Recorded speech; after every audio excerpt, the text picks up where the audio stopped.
The views expressed on this program are those of the producers and individuals appearing on this program and do not necessarily reflect the views of the Sun Prairie Media Center staff, its video service providers, or the staff and elected officials of the City of Sun Prairie. Hey everyone, this is Rose Daly, the City Sustainability Coordinator of Sun Prairie, and you're listening to the Sustainable Sun Prairie podcast, the show that aspires to educate, empower, and engage our listeners in all aspects of sustainability. Whether you are a seasoned sustainability enthusiast or just beginning your sustainability journey, each episode will have something new and exciting for everyone. Let's begin the conversation for a greener community. Hey everyone, welcome back. In this episode, we're going to be covering a topic we haven't touched before, but it's something that's close to all of us, food. But not just any food, sustainable food. How do we define it? Why does it matter? And how can our food choices make a significant impact on the environment, our health, and our communities? In this episode, we'll explore everything from sourcing food locally and seasonally to making plant-based swaps. We'll also share practical tips to help you start making more sustainable food choices today. So grab a snack because you will get hungry listening to this episode, and let's dive right in. Joining me today are two absolutely amazing guests who have both committed to sustainable food choices in their own lives. Hannah Best and Tia Tevaarwerk, welcome. Thank you so much for being here today. Thank you for having us. Thank you for having us. How are both of you doing? I'm doing great. Happy to be here. Good, I'm happy to have you guys. Could you introduce yourselves?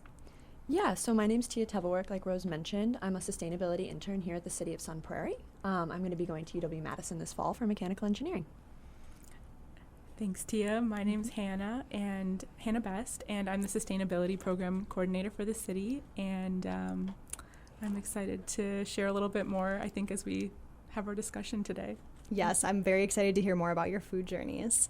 I think we should jump right in with a question related to how we define sustainable when it comes to food. Sustainability is a huge buzzword right now, and people often have their own definitions for how it relates to different aspects of life. So what does sustainable food mean to you?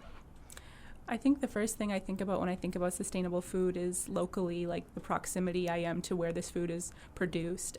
So local sources, seasonal sources, and organic sources that aren't using harmful inputs. Mm-hmm. Yeah, kind of building off of that, I think about kind of reducing environmental impacts, which is a lot of where your food come from and what you're eating, right? Like meat has a high environmental impact, and you know, if your food has to fly halfway across the world, it's going to have a strong impact. Absolutely. Yeah, so food miles, environmental footprint of your food. I think something else we can think about here with sustainable food choices is, again, like you mentioned, how close that food is to you, and are you supporting those local farmers and that local food economy versus maybe food that was shipped in from a different country or different state. So I agree with all of that. All right, so now that we have a definition of sustainable food choices, let's move into why do our food choices matter and how are they connected to our environment, our health, and our well-being. Oftentimes, I think people just, see the food at the grocery store or on the restaurant menu, they order it or they buy it, they consume it, and they're like, yep, that was great, I feel good. And then they just, kind of don't think about it again. It's one of those, out of sight, out of mind things, but there's a lot of resources that go into bringing that food to your plate. So yeah, I'd love to hear from you. Why do our food choices matter? And then how are they connected to other parts of our lives?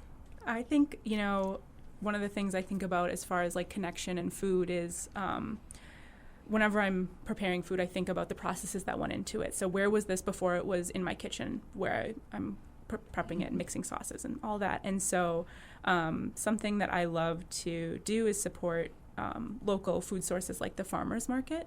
And one of the reasons I really love that is because it makes me feel more personally connected to the food after I purchase it from the person who took the care to grow it. And I think something else that thinking about food that way has encouraged in my life is a huge reduction in food waste because, I think once you start to really think about all the resources, energy, both from a person and just also from literal energy from farming equipment and traveling, once you start to consider all of that, it makes the food feel, I think, a little more special. And so when you're thinking about the effort that went into it before it was in your kitchen, you kind of want to honor that more and think about the person who you got it from and their hands harvesting it and weeding it and taking care of it. And so I think the more you become more connected to your food when you're sourcing it locally for those reasons.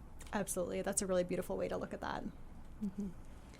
I also think about when you shop locally and kind of in season, how much better the food can be, at least in my opinion and the experiences that I've had. Like thinking about right now, peaches and nectarines, they're so incredibly good because they're in season. I also this makes me think about balanced diets and making sure you're getting the things that you're needing to stay healthy and feel really good, and thinking about these things from farmers markets and talking to people, knowing what these things are rich in to kind of help you. There's so many benefits to having a really good balanced diet, your immune system, your brain, your energy, how you function in day-to-day life. And I think food is just, in my opinion, really impactful. Absolutely. I think something I'll add here is just kind of thinking of the bigger picture. Why do sustainable food choices matter? And if you think about it, we get to choose the foods that we eat 3 times a day for the rest of our lives. So it's a choice that we make often. I think there's a lot of opportunities to make good choices for the environment, but the frequency of those choices varies. For example, maybe you're going to buy an electric vehicle, but maybe you only get the opportunity to buy a new vehicle like 2 times in your life, maybe 3 times, right? And it's great if you can choose the EV option, but again, that's one choice that you get to make once or twice. Same with putting solar panels on your house, or maybe even thinking about products in your house. Maybe you've switched from a plastic toothbrush to a bamboo toothbrush, which is great for reducing waste, but how often do you buy a new toothbrush? Like hopefully once every few months, right? But again, it's not as frequent as selecting the food that we eat every single day. So if we can get into the habit of choosing more sustainable foods, and we'll dive into what those habits can look like in addition to shopping at the farmer's market, things like that, then you really can significantly reduce your environmental footprint while also helping your local economy, your local farmers, and ensuring that your body is receiving the most nutrient-dense, healthy foods possible. I think, something that kind of aligns with the comment you just made is like getting food, how it associates with community and how important community is to sustainability. I think connecting with the people who are producing food in your area is such a great way to not only support the work that they're doing, which is, likely more sustainable than the foods that are sold at the grocery store, while also showing your financial support of their hard work and their commitment to local agriculture. I think, those kind of connections can get really deep if you spend the time to get to know the people who are behind the food. And there's, I think, just something to be explored as far as the communal aspect that forms from local food. 100%. Yeah, I know in my life, whenever I pick something up at like an art fair where I get to meet the artist, I end up taking way better care of that item than I would if it was just something I grabbed at like Walmart, right? Because you're not able to form that connection when you just pick something up at a big box store. So I 100% agree. Exactly. Yeah. If you have spinach in your fridge that you got from the market, you're not going to let it wilt because you're going to think about the person who you got it from and how, they spent time to make it really nice and grow really beautiful spinach that you got to bring home, and it kind of adds to that importance of the food. Absolutely. It's also like when you're growing your own food, you're not going to let half of it rot in your garden. You're going to be like, I put so much time and energy and dollars into this. I'm going to make sure I harvest everything and then eat all of it. Or like, give it to neighbors or friends. Yeah, just thinking about, again, like travel miles and things like that, fewer resources required, right? No one had to drive that truck all the way from Florida or something like that in the winter to bring you these. I think we'll maybe get into animals a little more and the carbon emissions that they produce. But I think sourcing and buying locally is just a really, really excellent option. 100%. I will dive a little bit deeper into the environmental footprint of food choices here, just to help people put this into perspective. It's kind of like when you think about, an item that you might purchase at the store, like a water bottle. You might just, buy it and then fill it up and start using it and not think about it that deeply, but there's going to be materials that go into making that water bottle. Like, where did the materials come from? You had to source them. How much energy went into the manufacturing of the water bottle? How many miles did it travel to get to you, to get to that store where you purchased it? And the same is true for our food. I always like to provide this example that really shocked me. And it's thinking about how many resources have to go into raising an animal like a beef cattle versus raising a plant. So if you think about it, beef cattle are typically raised for about 18 to 24 months. And in that year and a half to 2 years, you have to be feeding the cattle multiple times a day, giving it water, giving it antibiotics, providing it with land space, right? So think about all the resources that go into that, the money that goes into that, versus the resources to grow a plant. They still require resources, water, fertilizer, sunlight, but it's typically a smaller amount of time, maybe a growing season, maybe a few months before you actually get that finished product. So I actually was shocked to see that the resources you put into beef versus a plant of the same caloric density versus what you get out of it. So that ratio of resources to end product for beef is 60-1, and for a plant it's 2-1. So that can help put into perspective that, if you are shifting to more plant-based foods, maybe reducing animal products, you're gonna be having a smaller environmental footprint because less resources are required. And again, this is just two examples. Some plants require more resources than others. Some animal products have a smaller footprint than others. But it's just important to really put that into perspective and think about, well, how many resources, how much time went into raising this food that I'm now consuming? Yeah, I'm definitely thinking about kind of a statistic that I heard that surprised me is that there's 43 million cattle killed a year. And thinking about that 60-1 ratio of truly how much goes into raising those cattle and transporting them, and even after raising them, getting them to different places or machines that process that meat, right? Thinking about ground beef and other things, someone has to cut that. There's a lot that we really don't think about that goes into it, and it's impressive. Absolutely. Yeah, there's a ton to unpack here. I think we'll have future episodes diving into all these individual topics, but I think for now, let's shift over to discussing sustainable food choices that we individually have adopted and what inspired us or motivated us to make that change. So I guess I feel like my kind of introduction to climate change and things that were happening in the world were around middle school. I feel like this is when it was a little bit more in the news and a little bit more prevalent, and started looking at it in history and science classes. What's going on? What is climate change? What are greenhouse gases and things like that? And then I had a friend who was vegetarian, and she started kind of explaining to me the things that she was doing and why she was doing them. And I was kind of inspired, right? She's like, this is the impact that it's making. She showed me some statistics. I can't think right off the top of my head, but the impacts that this was making. And I was like, yeah, this is cool, but I wasn't quite sold on it yet. I wasn't quite ready to make a change. And then we talked a little bit more, and she suggested to do it for a New Year's resolution. Try it for a year, try it for a month, kind of see how it is. So I started with that, and for the last 6.5 years, I've been a vegetarian. Wow. So you really recognize the benefits to your health and to the environment once you started that resolution.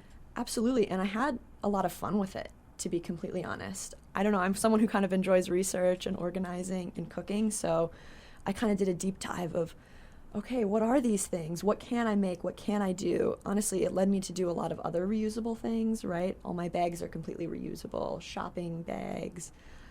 I'm trying to think, my water bottle, reusable. Did a deep dive of what are these more sustainable things that I can be doing. I even went vegan for a little bit. I'm thinking of trying it again, honestly. I think in doing some more research and as we're talking and kind of hearing about your story too, Rose. But yeah, I plan to be vegetarian forever, to be honest, and I love it, and I can't imagine going back. Awesome. Love that. I have kind of a similar story to share.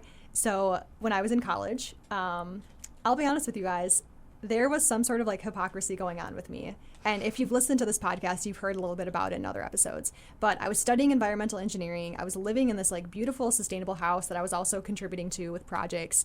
And I called myself an environmentalist, but I had some problems. I was addicted to fast fashion. I have a whole episode on that if you want to learn more about my addiction and how I overcame it. And I also was consuming a ton of meat and animal products.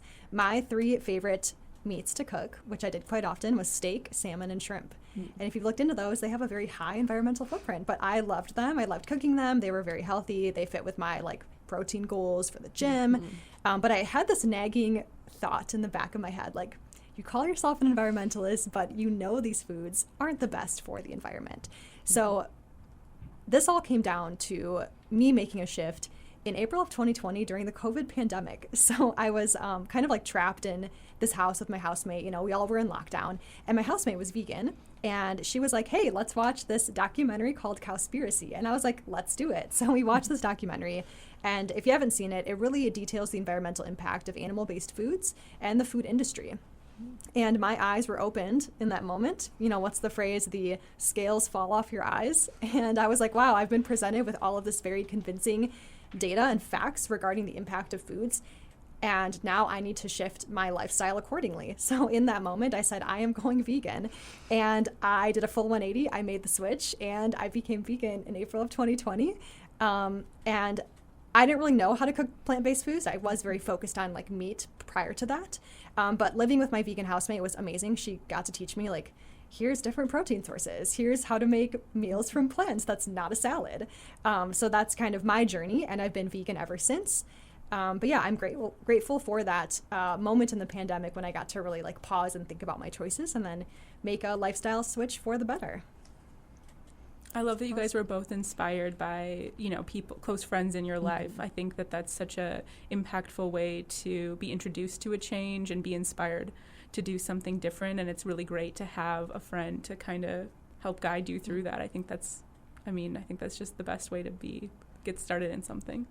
Yeah. Absolutely. I think it was definitely very helpful because my friend, she's like, here are some recipes and kind of like what you were talking about. Here's some protein sources. I think it can be a little like daunting and overwhelming to start, right? Oh, yeah. To cut something that you've had in your whole life out of your diet. So I think having the support of someone else can be really great. Mm-hmm. Yeah, I agree with that. I think community around food is so important. I mean, we already associate food as something we do with like our families. We get around a dinner table and eat together. Something we do with our friends. It's such a social activity. So I think it really makes sense that the connections we make with the choices that we make with food are associated with the people that are close to us. Yeah.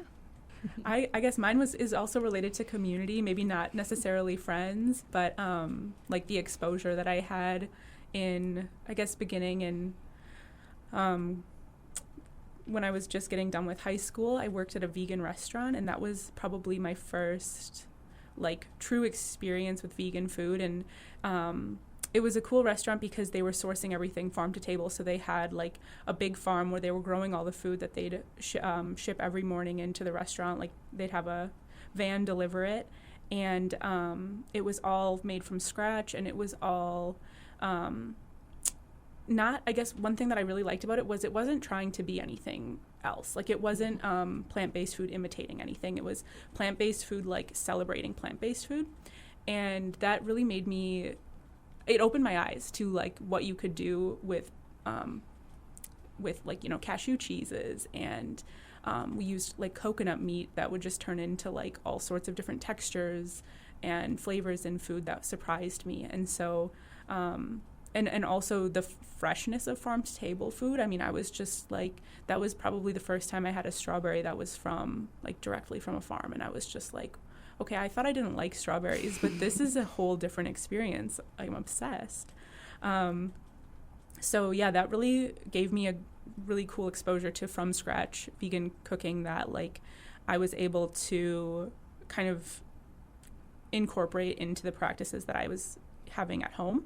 And then during college, there's a really cool organization associated with UW-Madison called Slow Food, and they serve a whole food meal that's like also locally sourced farm to table, prepared in a big kitchen like 2 times a week for everyone on campus is welcome to come. And so with my involvement with that group, we got to visit a local farm, and I was like, whoa, it's so cool here. Like, can we stay here forever? And I didn't really know that I was into that. Like, I guess I had been to petting zoos, and I was like, I love petting kittens. But, like, this is my first time at a food farm, and I was like, oh, wow, I'm really into this. And so after college, I found the Workaway website and did a work exchange on an organic market scale vegetable and pig farm.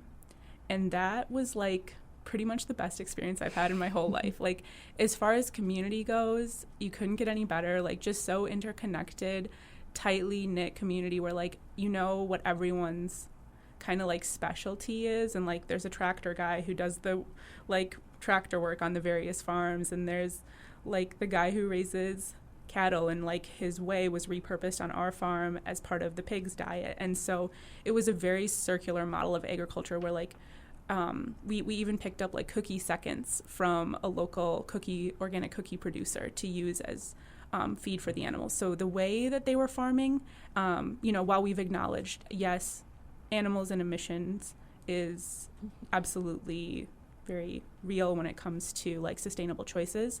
But this was just a really excellent example of a very sustainable model of raising animals. It wasn't hundreds of animals. It was, 15. And it was beautiful to see just like how a farm community at that scale operated in a town where there wasn't even a grocery store. So like we built a farm stand. The farmer I worked for was very passionate about the fact that like everyone should have access to fresh, organic, local produce, and so we're gonna like make that here. And we would like do deliveries to the local gas station for people to pick up. We would do like sometimes catering scale deliveries. So we were like kind of expanding on all these ways that we could be sharing food with people very near to us, and we were sourcing pretty much everything we ate within like an hour of where we lived. And so that was just an incredible experience as far as like the connection as it is associated with local food, and also the quality with local food. And pretty much it changed my life. Like I was just like, how could you not want to make every choice related to food support this beautiful like system of people who are so passionate and so thoughtful and careful and conscientious about how they're treating the land and the animals that they're raising as food. And now I grow a big garden to kind of keep up with that, which is really fun and satisfying in a different way. But I miss the farm all the time. I would go back in an instant. So I try to stay up with the farmers markets, and I'm not as connected now as when I was working at them, but I'd like to get more connected. That's such an amazing experience. I feel like everyone should almost be forced to visit a farm like that, maybe as part of a school curriculum, just to have your eyes open to, what does a circular farm look like? How are they contributing to our local community? What resources do they use? How can they repurpose scraps from other businesses? So I love that you got to experience that. And I think that's just such like a value for you, and then that you're able to share that with others. Yeah, I mean, and I agree it should be a part of the curriculum. I think, to experience stuff like that and realize how much work it goes into it just makes you think about food in a whole new way, and to see it, I think, is probably the best way to learn that lesson. All right, well, thank you both for sharing your journeys. I just love hearing people's stories, maybe things they saw or heard that inspired them to make the change, and just like how big of a lifestyle shift both of you have made for yourselves, but also for community and the environment. So I applaud you both. I think now it would be appropriate to talk about challenges we have faced, because making these shifts, it's not always easy. I would love to say it's the easiest thing to do. You don't have to think twice about it, but there are challenges that come with it. So would either of you like to share any of those that you've encountered? Yeah, I can share some of mine. I think my biggest initial challenge was adjusting some food items and kind of, I don't want to say missing out, but there's certain things that you've had throughout your life that you really enjoy. Kind of thinking about breakfast, one thing that I was really sad about was bacon. It's something that I really enjoyed. So finding a substitute or a different kind of protein or things. I think definitely in the first month or two, there were a few things that I missed, and that was a little bit challenging, and to kind of round out the meals. I also had some issues including protein. When I first started, I went really heavy on plants and not really thinking about adding beans or nuts or these other things that have protein kind of lasting. So initially in my diet, honestly, I was quite tired, and I wasn't quite eating enough or getting enough calories daily because I was just doing plants pretty much. And then something else I found difficult, although it's better now, is eating at other people's houses. I've noticed sometimes telling people you're a vegetarian can make them kind of uncomfortable. They're like, oh, I do this and this, and they scramble for sustainable things, which is great. I'm glad that they're doing sustainable things and that they're interested, but... yeah, they almost like take it personally when you just share, like, here's something I'm doing. Yeah. Or I've noticed that too. Or they feel like they're not doing enough, or that they're like, oh, I do meatless Mondays, like, great things, but sometimes it can make them uncomfortable. And like, I'll often bring my own things too if I'm going over to friends or family's houses sometimes, because people are like, what can I make for you? Or occasionally I'll get stuck with options that aren't great. Like, they'll have a salad, or this is just a little bit on education of kind of vegetarian and vegan. Like, people are like, oh, you can't have fish? You can't, like, this? They're like, oh, I made this shrimp pasta for you. And I'm like, I still can't Like that's not part of it. So I think it's interesting. But yeah, some of my family's friends, they keep veggie burgers and things on hand at their house for when I want to come over for dinner and things like that. And I've kind of showed them some of the options that I have, and they're really excited about it, and they eat some of those. So it kind of depends on the person and their comfort level. Some people are really, really excited about it, which I think is often the case. Yeah. I love that you have friends who are looking out like that and making sure that they have something, good for you to eat. And it's probably also opening their minds to those alternative foods that, they can try, and maybe they end up, sometimes seeing those in their fridge and saying, hey, that sounds pretty good. I'm going to have that even though Tia's not here. Definitely. It's very kind, I feel like, just in general, like of any dietary restriction, when you have like friends or family that keep things on hand for you to make sure that you're getting what you need. Like it's incredibly thoughtful, and kind of coming back to that community, right, of thinking of other people.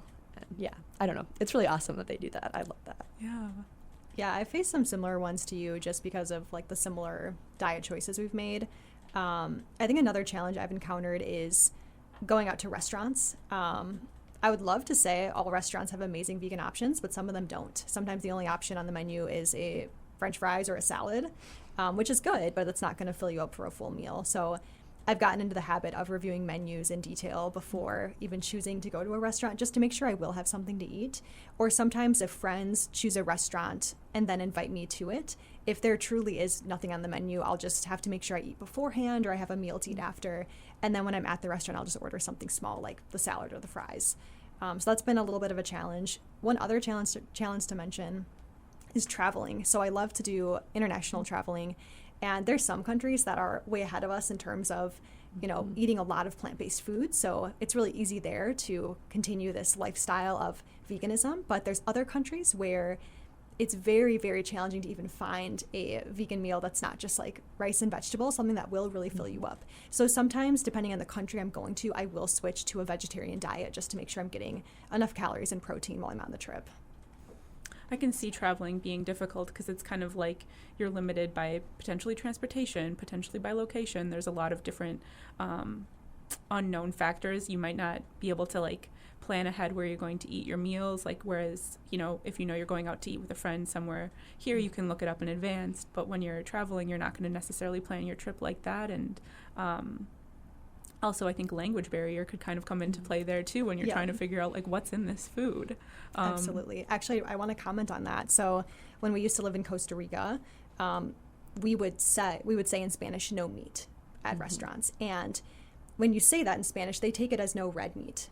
So they don't take it as no meat at all. So they might still try to serve you fish or white meat. So that was definitely a language barrier that we had to, just try to explain. So we would start saying things like, in Spanish, no beef, no eggs, no, just being very specific about like, we don't want to eat these foods. Do you have other plant-based options for us? Yeah. I wonder if maybe like the phrase no animals. No animals. I don't know if that would mean something different, but it makes it maybe a little more comprehensive in what it's excluding. Mm-hmm.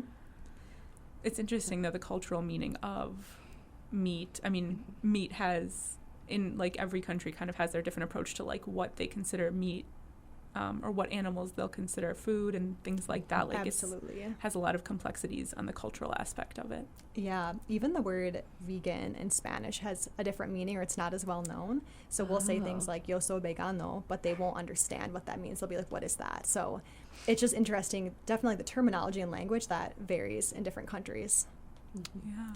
I think something I think about a lot with these kind of choices is that sometimes, like, especially as the market is sort of proving itself or like on its way there, but sometimes the options can be more expensive, especially associated with like organic and fair trade, which are like really important to me to support. But like not everything, some things are really catching up quickly as far as how they're able to offer them at more of the market rate, but other things are definitely more expensive, which I guess personally I see the value after the work on the farm. I see the value in like why it's more expensive, and that's okay for me. But I guess there's been different times in my life where I need to have more of a budget, and it's not something I can necessarily be super, all on board with financially. But and I think availability too, like really great stuff can sell out fast. especially with like limited quantities of certain products that are maybe newer to the market but like are such a hit. I know like I love Oatly, and Oatly was, I mean, this was like 5 years ago now or so, but like I used to just go around to each grocery store looking for it. It was sold out everywhere. And now I feel like it's like catching up as far as its production goes. But there are other items that are new to the market that it's like, oh, okay, where can I find this? And I think another thing that I think about when it comes to challenges is like doing the investigation on the companies, figuring out like what are their practices, and even at the farmers market, it sometimes can take a little bit more investigation to find out like how is this food being grown? Like, are you using sprays? And I think there's like, you know, greenwashing happening there, but I think sometimes the opposite is also happening where like, I think there's a lot of great producers who like can't necessarily call themselves organic because they're not certified, and there are like financial associations with becoming certified that not every small farm can do. And so sometimes it's kind of like just the research that goes into figuring out like, is this a high quality source? Is this supporting the practices that I want to put my dollar towards when I buy food? And then I think another thing with seasonal and local eating is just like, I love adding citrus to almost everything I make. And I think that's an interesting one in particular, because that's something like I'll talk about with my friends when I'm like, okay, everything we made was grown here except the lemons. And they'll be like, oh, can you not grow lemons here? Or could you? And that's, I think, an interesting kind of topic within local food, because there are certain things where like to grow a lemon tree would put so much more resources like with the light that it needs and the heat that it needs, that it would be an unsustainable thing to do here. And so there's like nuances to locally sourced if you want to include things like citrus that add so much flavor. So those are some of the challenges I think of when it comes to like particularly local sourcing. Absolutely. I want to comment on the higher costs with the organic or fair trade food options. I feel like society is always pushing us to focus on the dollar and get a good deal, you know, find the cheapest price at the grocery store, go when there's a sale.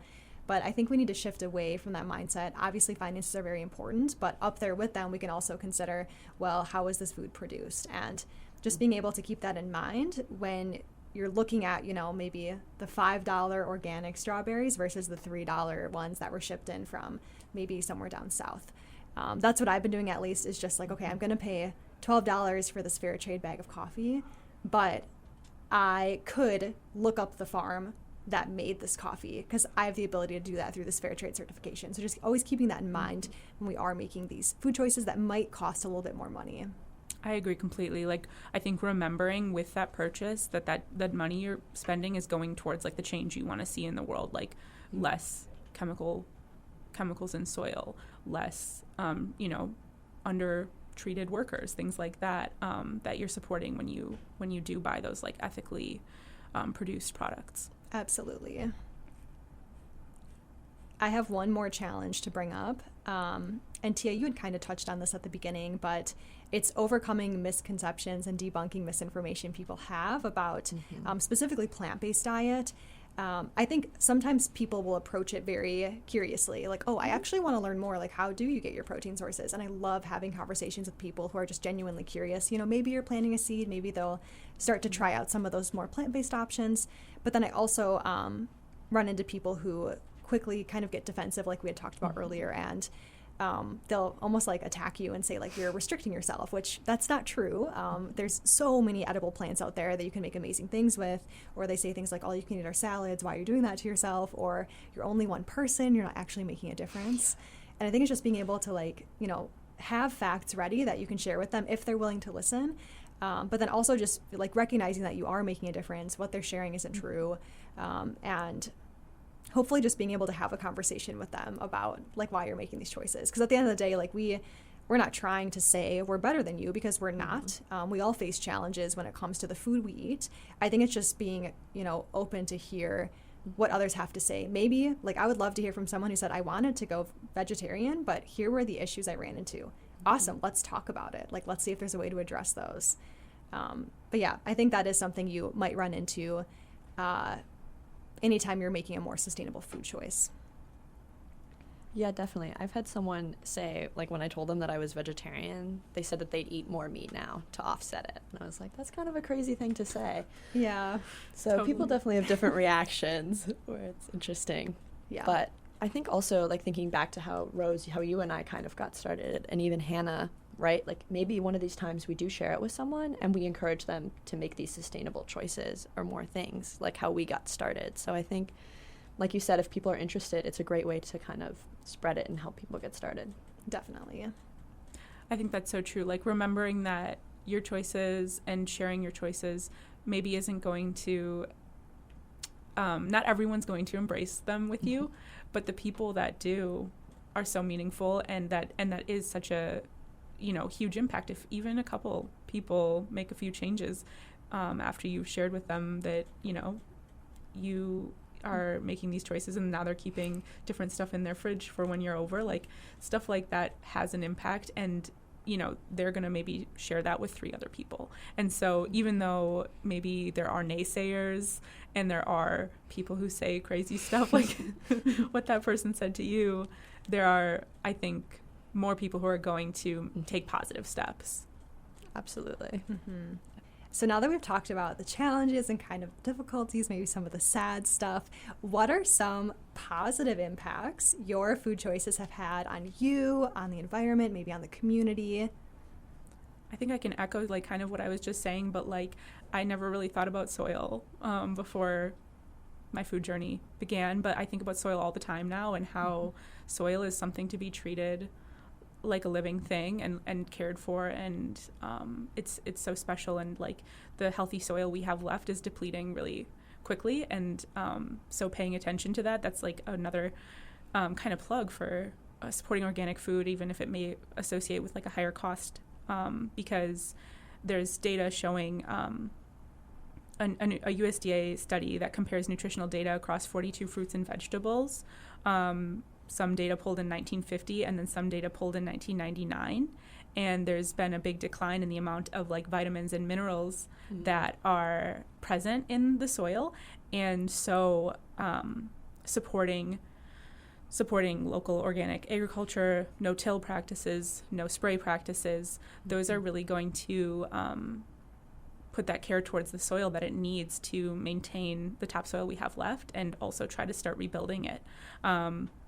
And I think something that has been really meaningful to me is, like, connecting the quality and the soil health with the quality of the food you're going to get. So, like, recognizing that, like, well cared for soil is going to produce a more nutritious plant, and how important that is as far as, what you're putting in your body, how you're fueling yourself. And so, yeah, I think the importance of soil has been a big one for me, and really getting to love on soil. Absolutely. Yeah, I know soil and our care of soil is one of the solutions for climate change. I'll give a shout out to the documentary Kiss the Ground, which dives into the climate science of soil and how powerful it is. But I agree, it's really important to make sure we're putting high quality resources into the foods that we produce. Yeah, I guess kind of into mine, I talked about it a little bit earlier, but it's kind of changed how I live my life as a whole, of thinking about environmental impacts with reusable things, and even to where I am now, being a sustainability intern. It's taken my life in such a turn that that's something that I want to do and continue to educate other people on, and learn more about myself, and continue to help make an impact in the world with the things that I'm doing. Even last year, I worked for a fusion company working on clean energy. So it's kind of incredible to think about how much kind of one seemingly little change of going vegetarian has impacted my life and what I want to do with it. Definitely. I think that's one misconception, is people view these as diets. Like, I'm going to be on the vegan diet or the local foods diet. But in reality, it's a lifestyle change. It's a mindset shift. And I do agree that once you make one of those changes, it's going to have a ripple effect into the rest of your life. Because then you will start questioning, well, if now I really care about the sourcing of my food, what about the sourcing of, my bathroom products, or the sourcing of my shampoo that I use? But yeah, I've noticed that as well, that it's added to the sustainability of my overall lifestyle choices. I think also kind of what you mentioned, Rose, with kind of diet and exercise and like your mom's concern that you're not going to be eating or getting enough. I think it's honestly made me better. I think my diet is much better and much more whole, and I'm getting and eating more and understanding the effects of like, okay, I went to the gym today. I need more calories and more protein to help build these muscles. I need, what are my essential amino acids? Am I getting a complete protein, right? Having beans and rice, making sure my body is able to absorb the food that I'm eating. I think I'm much healthier and much better about the things that I eat now that I'm vegetarian than I think I probably was before. Something else I've noticed is I've become a much better cook. I know sometimes when you're on a more like meat heavy diet, you focus on center of the plate mentality where you choose a meat and then you build the other dishes around it. So, okay, I have the meat chosen. Now I need a side and a veggie, right? So when I switched to a plant-based diet, I almost felt paralyzed. I was like, okay, meat's off the table. How do I cook? Like, how do I make dishes that will satisfy me? And honestly, I barely knew what to cook when I first went vegan. I was making veggie wraps every day. This is what I had for weeks. I had a tortilla with hummus on it, and then I put grilled veggies in it, and then grilled tofu, but the tofu was not marinated. It was just like I grilled it in a pan with oil and put it in my little veggie wrap, and that's what I was eating because I was like, okay, this is all I know how to make. But once I learned about the versatility of plants, I feel like I've become such a better cook. For example, some things that I learned is how to transform a block of tofu into like a cheese sauce for a mac and cheese or into chocolate mousse. You can make that with tofu, which is crazy. Or how to make like Mexican sofritas using tofu. Also, we should talk about mushrooms. They're so amazing. Some of them literally have like a meat texture, and you can like fool people into thinking they're eating like shredded chicken and it's actually a mushroom. Like, gotcha. And just the way you can like marinate mushrooms and all of that. You can make like bacon from carrots. Like, it's crazy. Like, plants are crazy. But yeah, I will say that's a huge benefit, is just learning how to cook.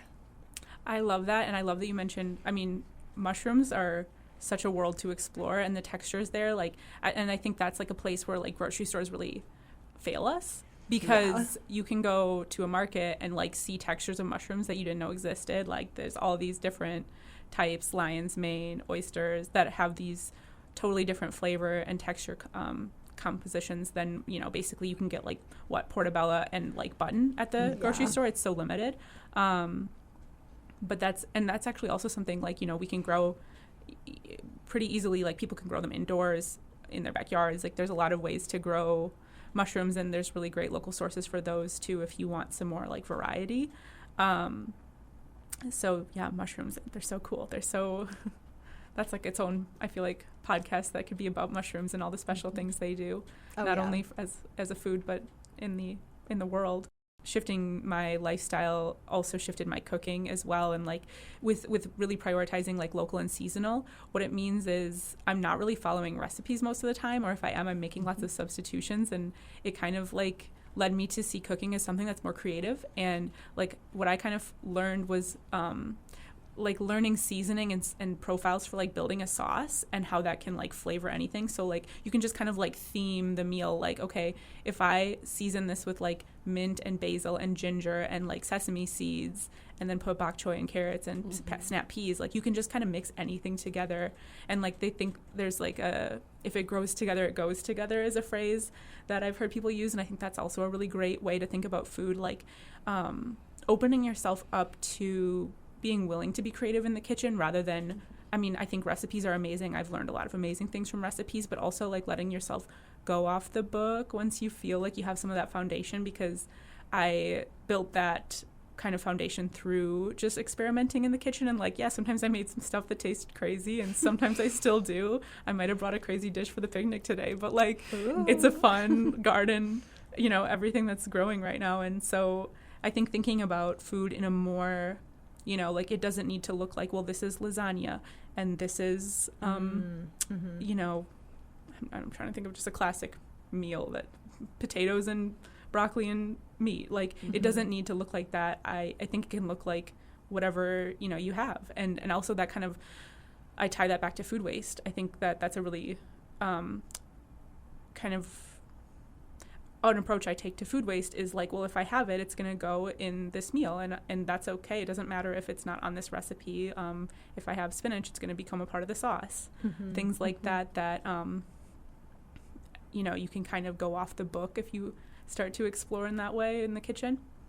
Absolutely. Yeah, I honestly, like, I want to come cook with you sometime, because I feel like I'm very, like, type A, must follow a recipe to a T, and I want to get more into the experimental cooking, so you should give me some tips sometime. Okay, yeah. I mean, I think what I could share off the top of my head is really, like, if you can figure out, like, flavor profiles that you like I have certain kind of go-tos as far as, like, okay, if I put, like, soy sauce and sesame oil and ginger together, it's going to have this kind of like tangy, salty vibe. And so like it's like been a journey of just like thinking about food more as like not having strict rules about what does and doesn't go together. Yeah.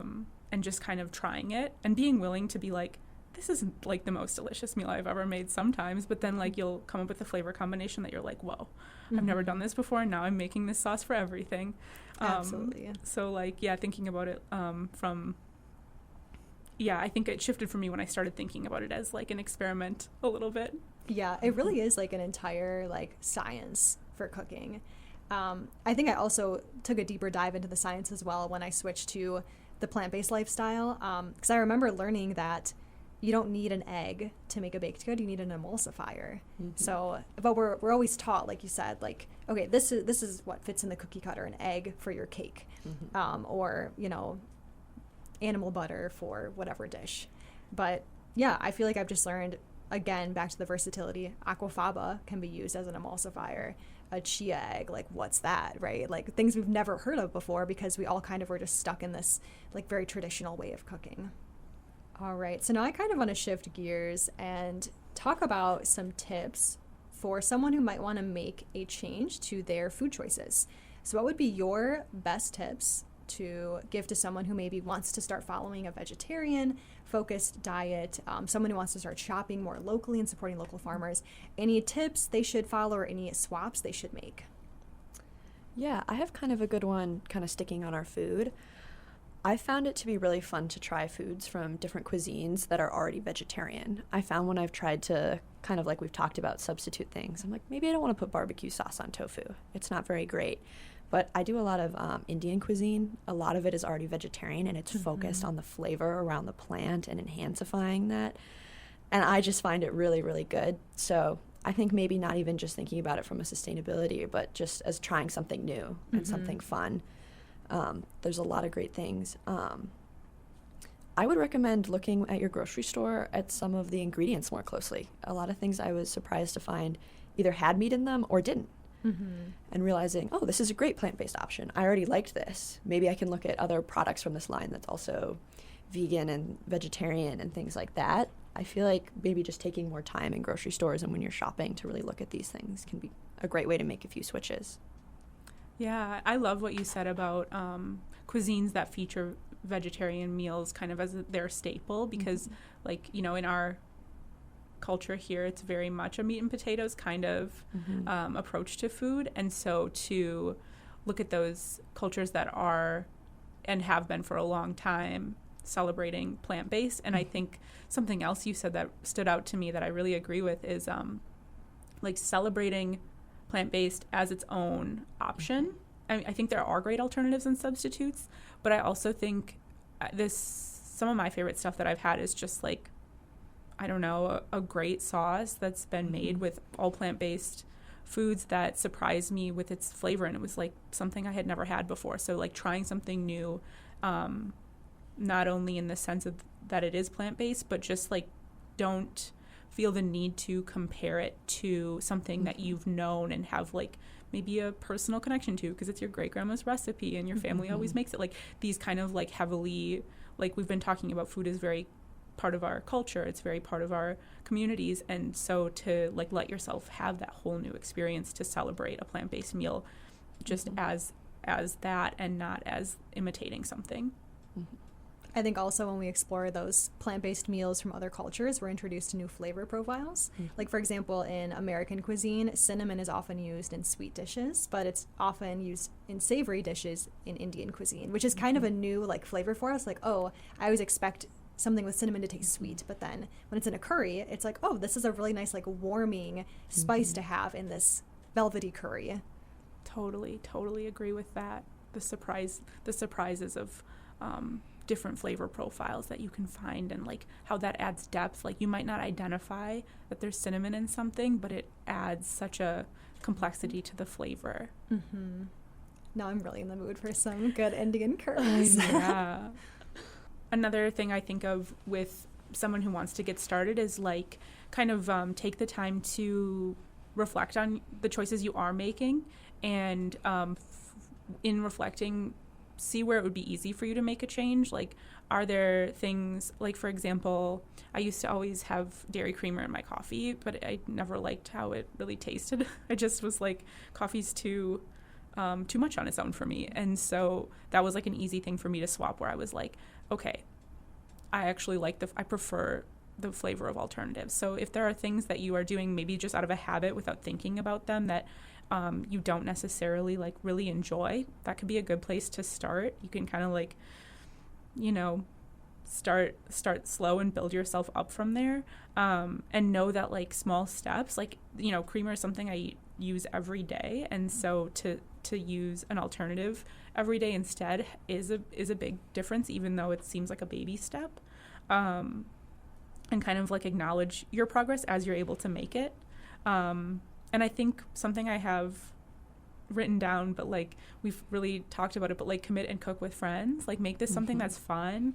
I don't know about you guys, but like I feel so much more encouraged when, I have someone alongside me we can talk about what's working, what isn't, what's fun. And so especially with something as social as food, I think having community in it that you're making changes with is really special and important. 100%. I think another tip I'll add is, and Tia, you'd kind of mentioned this, but start reading labels at the grocery store to understand where your food is coming from. Just get in the habit of it. Just educate yourself. And then maybe if you see something shocking, like something coming in from a different country in the middle of winter, maybe it's not the best time to buy that food item. I was shocked the other day. I was at the grocery store and there was a huge display of sweet cherries. And I'm like, yeah, it's summertime. Cherries are being grown right now in Michigan. Yeah. This is a great time to buy them. I look at the container and they were imported from Washington, like other side of the country. And I was like, I can't buy these. They traveled too far to get to me. It's something I'll have to save for a different day when there's a more local option. So I would say get in that habit, and not just for fruits and veggies, but also looking at, where was that maple syrup produced? Is it one that's made in a different state? Well, is there one that was produced in your state? Read those labels, look for that, and maybe let that be the deciding factor instead of the price tag, like whatever one is on sale. Yeah, I think that taking that time to look into what you're eating, understand the ingredients, understand the sourcing is a huge important thing that we've kind of thematically has come up, I think, again and again in the conversation we've had today. And I think something kind of along with that I would encourage someone to do is to visit and tour like a local producer, do a You Pick strawberry farm, do a farm tour where organic produce is being grown, and meet the people doing the work, because I think it just allows you to draw all those connections yourself, to see it, and to think about it in a new way. And it's also just a nice way to get out and enjoy the summer season. And we're lucky to be in an area that's so rich in agriculture and local options. 100%. And I feel like you'll be surprised how many like urban farms or local farms are actually in your area. Just do a quick Google search, and I'm sure some of them might either offer tours already or would be happy to bring you out to tour around, or maybe you can even volunteer. I know a lot of them will take volunteers and then they'll pay you in produce, which I think is the best thing. Yeah, I mean, on that note, that's a really great way to get started too, I think, is like many farms have the option to do like a CSA based work exchange, where you're like committing X number of hours a week to work, and then you get to take home a box of food from, that was harvested that day. And it's a really what's the word, smooth pathway to a local seasonal diet, because you're just going to be given this box full of local seasonal stuff that you get to use and play with in your kitchen. And I think that that's such a great way to get started. And it's also a great way to get a taste for the energy that goes into food. Definitely. I think a couple other tips from my end is to set yourself up for success. So I feel like this isn't a choice that you can just wake up and start doing it. You need to, if you want to go vegan or vegetarian, get some cookbooks or recipes ready that you will enjoy, or maybe they meet your protein intake, but just make sure you're prepared in that way.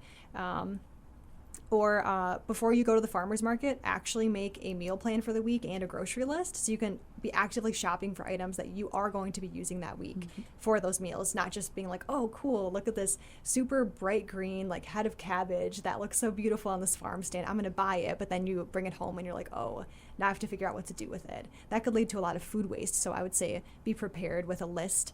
I guess I want to make a point that you don't have to go completely vegetarian or vegan. I think it could be fun to just one meal. I think you have on here, Rose, one day a week. Yeah. Right? Making small choices that kind of build up can make a really big impact. Absolutely. I agree with that. And I think if you observe your habits, you can kind of see you might be surprised oh, wow, I do eat meat in every meal. Is that necessary? Am I over consuming that? I think like you said, you don't necessarily I'm an omnivore, but I'm a conscious. I don't know. That's a corny thing to say, but I pay intentional omnivore, yeah. I'm paying attention to if I'm using meat, how I'm using it, and where it came from, and making sure it's I guess honoring the life that is, and also the source, and not just kind of carelessly including it out of just habit or default, I think is a good word, not defaulting to it, because I mean, like we've said, that's just sort of how diet has been structured in this country, very meat-centered, and you can decenter it in your own life without deciding to completely remove it if that's the way you go, and still make those more consistent choices to be alternatives or plant-based. Definitely. Yeah, we had talked about swapping dairy items for plant-based items. You can also swap your eggs, no longer buying the eggs at the grocery store, instead buying your eggs from the local farmer, or buying the locally raised beef. That's an option too. That will have a really big impact on the environment. Yeah. And on that note, this is maybe a cliff note to add, but what is being available locally is expanding. In the past, it's been really hard to find, for example, local grains. Buying flour, you couldn't really do it locally. But there's a huge movement right now for that to become local. And I just discovered in my little town, there's someone doing growing and milling local wheat at their farm stand. Dang. So I started getting that there. And that's so cool. Yes. And so I think we've kind of touched on this, but do some Google searches if you want to get connected with local sources, because you'll be surprised if you Google honey near me. You'll just see dots all over the map, because there's people doing it on these scales, and they might not even be at farmers markets. They're doing on maybe a different scale than that, but reach out to those people, because they'd probably be happy to have you out and share what they're producing with you. And so the options are expanding, and you'd be surprised at what you can find locally if you look for it. All right, if either of you could go back in time and do something differently at the start of your food choice journey, what would it be? I guess I wish I would have recognized my passion for agriculture sooner in life. I felt late to the party to discover that about myself, and it was shocking. I feel like my friends were like, "What? You want to work on a farm?" And I was like, "Yeah, it's so great. It's so meaningful. It's so easy to understand the value in the work you're doing." And I think that if I don't know, I think I wish I would have learned that sooner, because it really, after connecting that part of myself, has just changed my whole outlook on the world, actually. I'm in the same boat as you. I felt very late to the party. I wish I would have known about everything we've talked about related to food earlier in life, I think it isn't something that's usually built into the school curriculum, at least not when I was in like elementary school. It's not really something that my family talked about a lot. We would talk about growing food in the backyard, or like, oh, make sure you shop at your farmer's market in the summer, but we never really talked about why that was important. So I think something that I want to do in the future is just be more open with like any kids I end up having, just teaching them like, here's, you know, the food we're buying, here's why we're buying it, here's foods that we don't eat often, and here's why we don't eat them often, just to make sure that they have that education, and then they can make an informed decision moving forward. Definitely. I think more education about kind of the environment and things like that. I'm feeling hopeful, though, with kind of the work that we're doing here, and you particularly, Rose, with the solar trees and getting kids involved, and slow-mo and doing that at schools.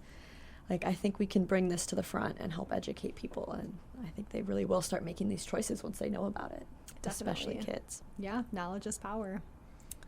Yeah, and I do think it's really inspiring to see, like, I guess even seeing what I was kind of referencing earlier, like the expansion of available products at the local grocery store, I think is showing such an evident shift that people are making these choices, and I think we live in an exciting time to like see a rapid expansion as far as like options and availability. For sure. I think the only thing that I would do differently is I was really strict with my food options. And I think, Rose, you had a note in there, but like eating things that I didn't like or want to necessarily eat, like with tofu, creating some crazy recipes, like my barbecue sauce on tofu. I really did do that, right? Like being really strict with this and not having a lot of fun with it. I wish I would have kind of embraced it and had a bit of a better time in the beginning, but I think I got there in the end pretty quick. Yeah, I'm a big advocate for being picky with your food choices. You don't have to eat the Beyond Burgers if you don't like them. You don't have to eat Just Egg if you don't like it. Just find what you like so that you can enjoy your food journey. All right, we are almost at the end of the episode. My final question for you is, how can someone stay motivated to keep making sustainable food choices over time? I think trying new things and keeping it fun, like making it a goal. Like, I want to try this new thing. I want to try a different kind of cuisine. I think that's great. I think kind of as we've talked about it, talking to other people, watching cooking videos, things like that to help you stay inspired. And then I think ultimately it's a little easier once you've done it. Once you have some meals, you're like, okay, I know I have these 5 things that I like, that are easy to make, that are good meals. I think it can be a little bit more comforting and easier to stay motivated because you're like, wow, this is really good food and this is easy and I can do this. Definitely. I definitely agree with not, making yourself eat things you don't want to eat, and also making it fun and kind of like trying new recipes. I think that's important. I think this is also a really great time for that because there's so many people on on social media making these like 30-second videos that you can watch and learn like a whole new technique and like combining foods that maybe you've not tried combining before. So I do think there's some fun in watching, food videos and stuff like that. And I also think it's good when you're starting to make new choices to like acknowledge the progress you've made and like maybe reflect on a recipe that you now make once a week that you had never made before a year ago or something like that. And also just recognizing that by making these choices, you are being part of like some of the values that you want to stand behind, and that this is a really consistent way to keep committing to those values. Yeah, kind of to echo that regarding values, my best tip is make sure you're viewing whatever choice you make as a lifestyle choice and not a diet. Again, it's all about shifting that mindset. I wrote down a couple of examples because sometimes we can get stuck in this restrictive mindset for whatever food choices we have made. So a restrictive mindset would say, if you're going vegan now, you would say, well, I only get to eat plants now. But an intentional mindset would be, wow, there's over 80,000 edible plants at my fingertips. Like, I can make so many amazing things with this.